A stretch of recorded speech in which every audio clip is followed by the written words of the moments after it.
Energized show, up the Irish.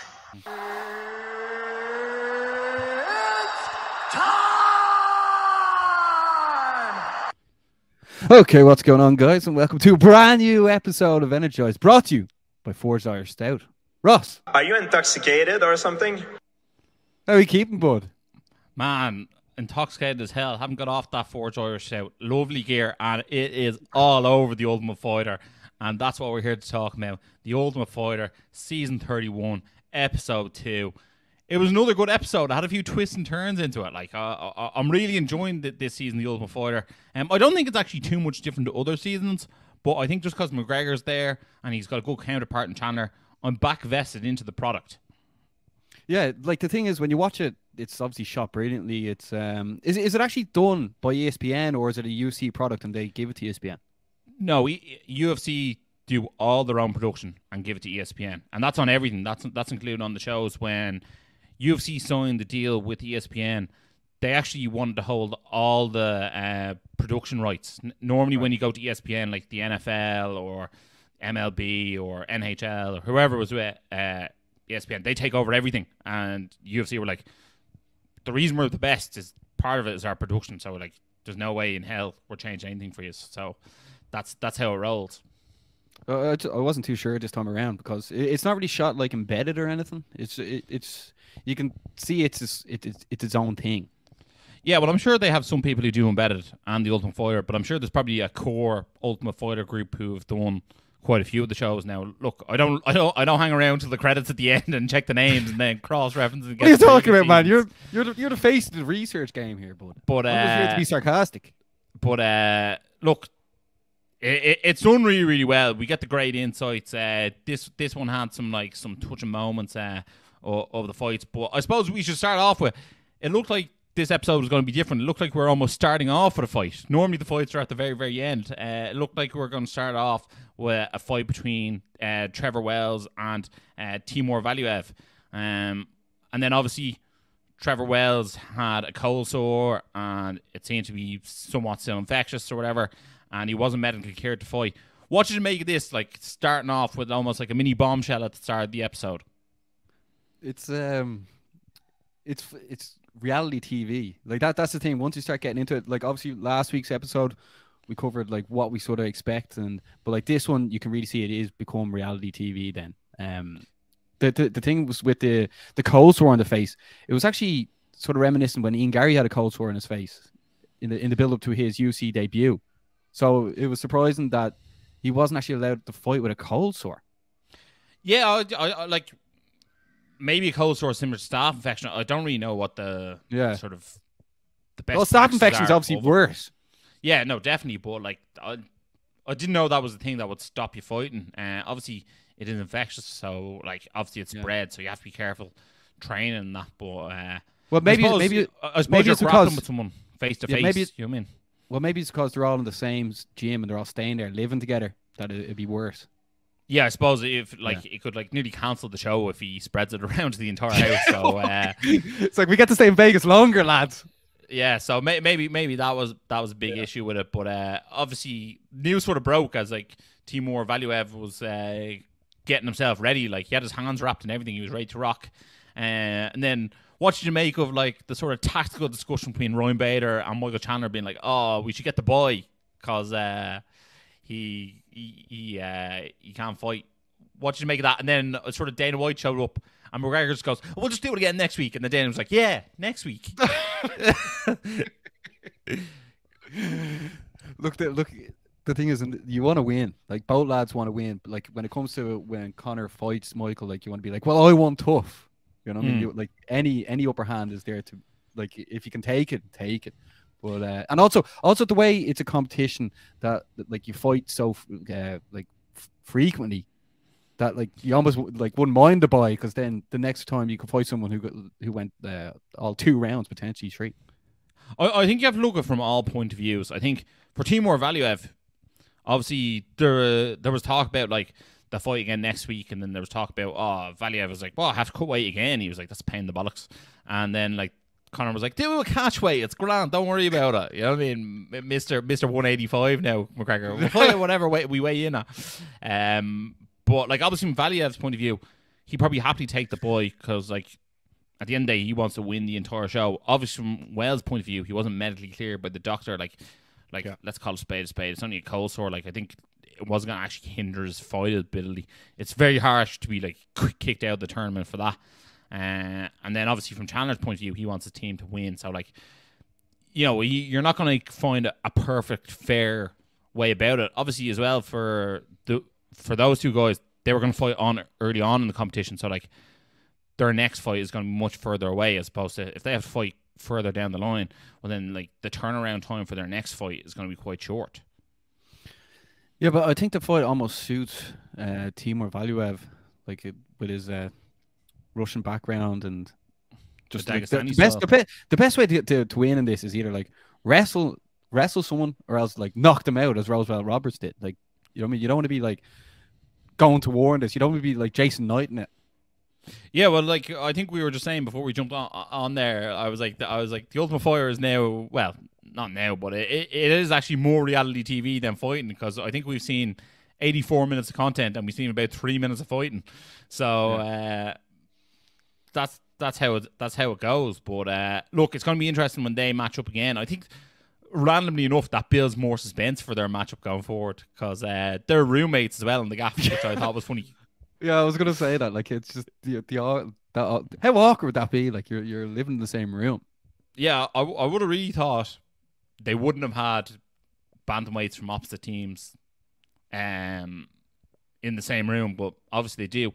Here's a question for you: do you view the Ultimate Fighter as a team event, or do you view it as an individual event? Because at the end of the day, those guys aren't really your mates. Yeah, you're gonna live them for a few weeks, but like after that, like, so what? Do you know what, I'm after going back and watching loads of Ultimate Fighter stuff from like when Nate Diaz was on, like multiple people just following their careers. By the way, that's the best one of all time, the Nate Diaz one. I like the Kimbo Slice BJ Penn versus Jens Pulver. That was good. No, it was good. It was just like there were certain ones that like really stick to your mind. But no, I think everyone goes in as an individual at the beginning, and then over time, like you're there, and then you just I think you become more of a team as time goes on. Because the thing is, like, everyone tends to stay, so therefore the people that lose, there'll be more people that lose obviously than win, so therefore they build a bond together. So it sort of rises up at the very, very end. It almost comes to a climax at the end, you know. Yeah, no, I can understand bonds obviously do form, but I think, you know, like McGregor said the last time he coached against Faber, like, he's like they'll be in there saying Team USA, yada yada yada. He's like Team Europe and bollocks. He was like, at the end of the day, like, you're here for yourself to win this yoke. And like, I think it's the same for these guys. I think these guys, especially McGregor, has all the prospects. So like, these guys are out to create a name for themselves. Like, no one knows who the prospects are. So therefore, Another question. Do you think anyone who's ever been on TUF, now there's 31 seasons, do you think anyone has ever gotten together on the show? What, like when they had the guys and the girls in the same house?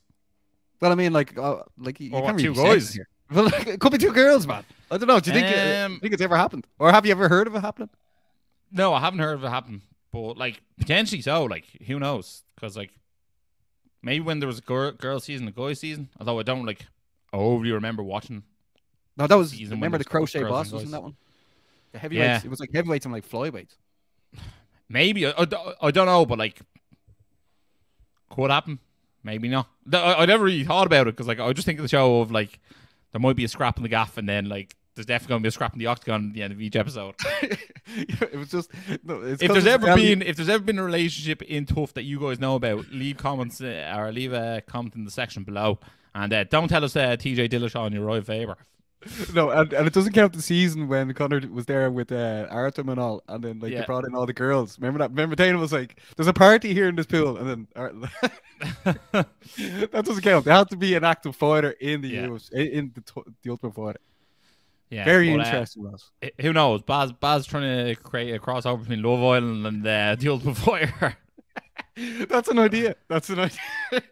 It is. Maybe get next season's Love Island to have an MMA strap just for the crack. Oh my god! Unbelievable.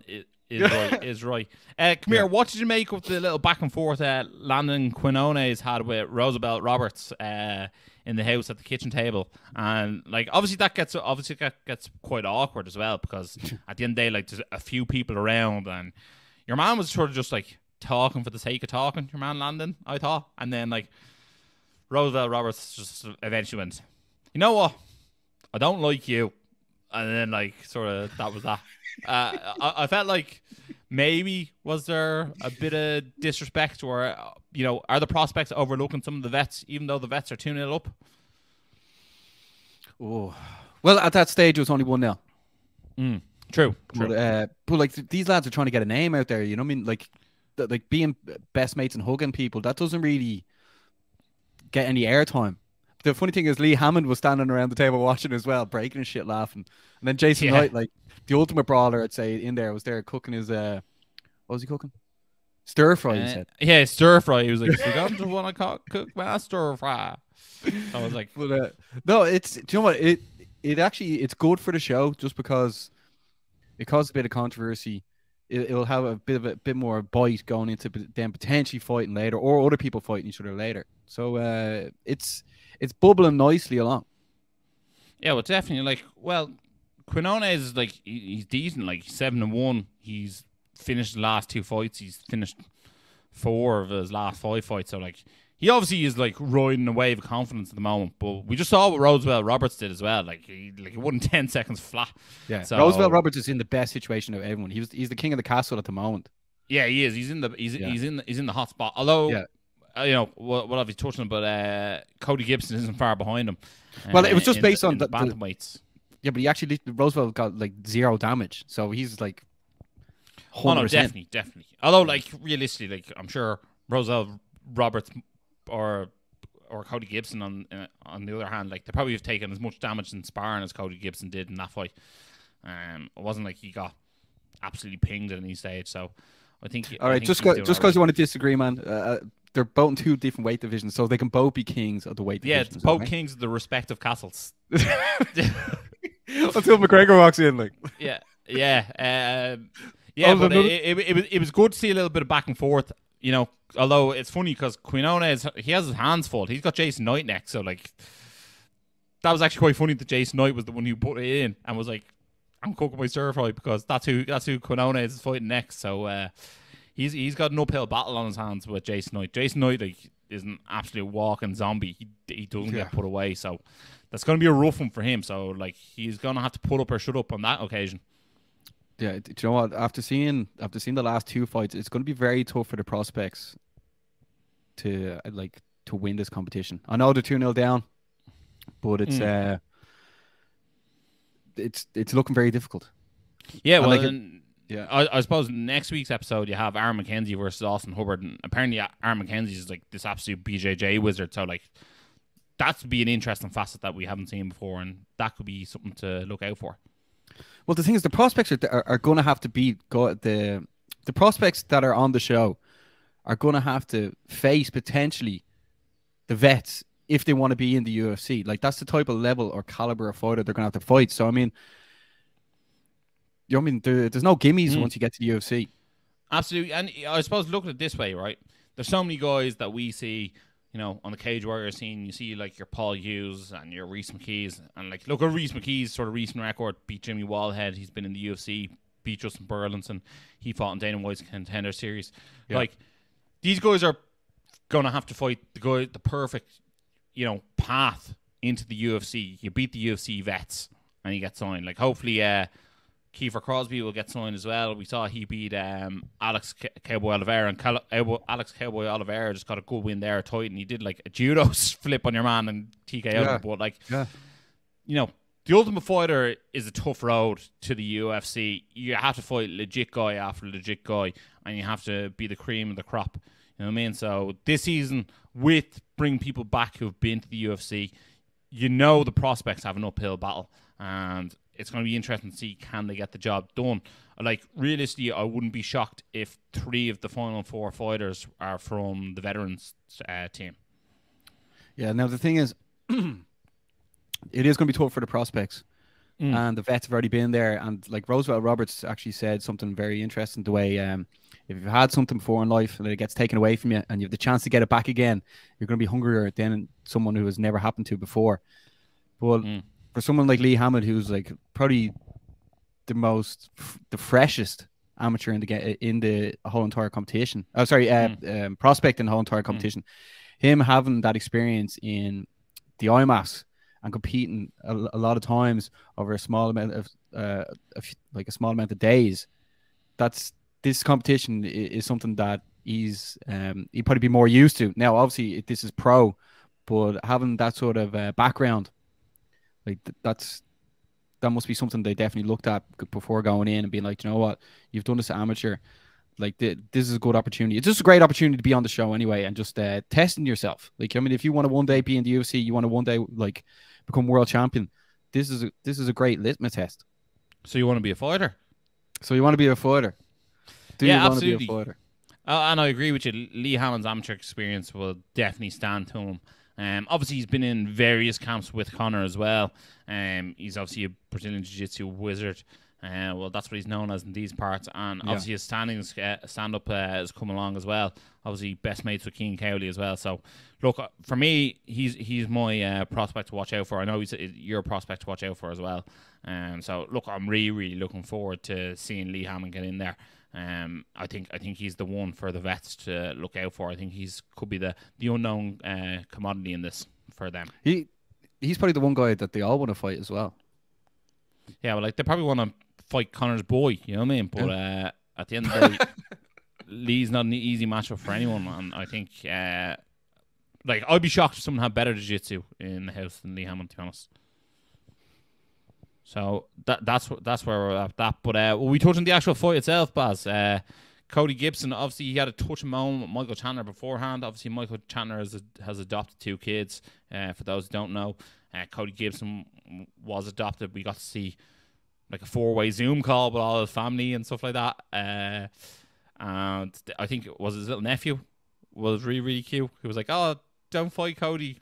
I thought that was really cute. But then, look, he went out there against Manny Gutierrez, and like he got the job done. Like, obviously, I was excited to see Mando Gutierrez fight, but like that flying knee was something else. You know what I mean? Like, we've seen 2 devastating finishes so far, and I sort of wasn't that hyped on Cody Gibson. I think he said it's been 8 years since he's in the UFC. Yeah. That's a very long road. Like, most people would quit, but obviously that man doesn't have any quit in him. And he looked good. He looked super long as well. So I'm really interested to see what he comes up with and how he does. I think he's a dark horse now after that fight. Yeah, the build up to that fight was actually shot really well. Like, I was properly invested going into that fight, which just goes to show how good of a job the UFC did for this episode. Because I think going into this season, I was sort of like, I only really want to listen to what Conor and Chandler say to each other. Obviously featuring Lee as well, but and Brad Katona. But that was done very well. Like each episode's probably going to be shot the same now as that, but it was done very well. And like Mando looked pretty good, but Cody got the job done. And it was like Conor was walking around with the Mexican hat, and then the sombrero. Was it? It looked like a cowboy hat. It was like a sort of a cowboy sombrero type thing. It was just a bizarre hat, but like it was like a Texas. It, like. Yeah, it was like a Texas sombrero. The Texas Mac Daddy. But the way Chandler grabbed Cody after the fight as well, they're properly invested in this. Like they're all in. Yeah, they are all in. They want to win it. They want their team to win. They want to get that one up, as you touched on earlier.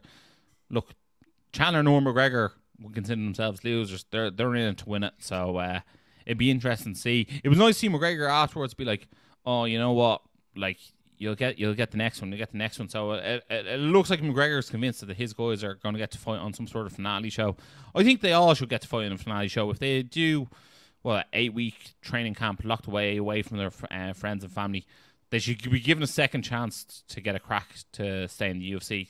It used to happen back in the day that, you know, they'd nearly all fight each other on Fire Finale. And maybe change it up, have some of the prospects maybe fight each other, have some of the veterans fight each other in the finale.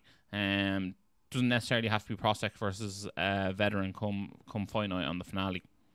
That's actually a great shout because there's so many cards that need to be filled, and if they just have it in the Apex, and then have a headline event of give the headline there. Well, they could headline it with the Ultimate Fighter finales. To be honest, as in like this is going to be a big show. Yeah, but who's been to the dance before? Yeah, but would you not need like a main event of the evening? Well, you could always have a main event, and people would probably be into that. You know what I mean? It could be anyone. It could be maybe you get someone who's won the Ultimate Fighter before to headline it. Maybe you do Carlos Esparza versus Rose Namajunas too. Like that was the Ultimate Fighter finale for when Carlos Esparza won the inaugural strawweight title. So maybe you do that rematch for as the main event of the Ultimate Fighter. You have two former Ultimate Fighters who've both been UFC champions. There you go. Look, I put you on the spot, bud. Another thing that looked really good in the show was the session that happened. The haircut in the can. It was sort of funny to see. We got to see some good stuff out of Gutierrez. We also saw him ask like McGregor, "What do you think of before you go out to fight?" Yeah. That was something that you actually brought up to me off air. You were like, that was sort of cool to hear. Seeing McGregor go with it. But when he was getting the haircut, the whole house nearly came down to watch the haircut.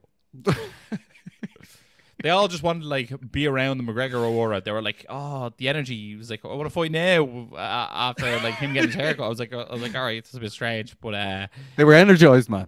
Yeah, they were very, very energized. But it was funny to see like nearly all the Chandler's team was down to have a listen to what was being said. It was funny, but what you make it feel Sutcliffe's Forza or stout pouring, man. I think it's better than yours. way better than mine. Like if Phil Sutcliffe is he's not only one of the best boxing coaches in the world, he's also one of the best stout pourers in the world. So shout out to Phil. He was he had the pouring on point. Yeah, the cans were ready for the lads. I think we need more cans. I think we need more cans for you. Yeah, we need more cans. We need we need to have a can episode where we're filming this going forward. So get the cans out for the lads. Yeah, we might actually have to go out to the Black Forge for the finale. I don't think we'd be allowed there every week. We'd be barred. Yeah, we definitely would be, especially with your stout drinking skills, Basmo. Next stouts to beat the band. We arrive with the robe. Oh yeah. By the way, it actually is your man who has the robe. Trevor Wells, the fella who had the cold sore. He's the one who's rocking the robe these days. Do you know what? I was zooming up on the robe last week.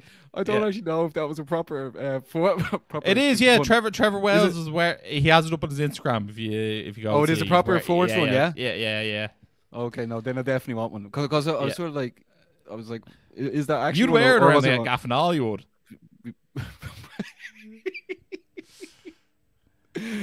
I heard Jorge Masvidal wants one.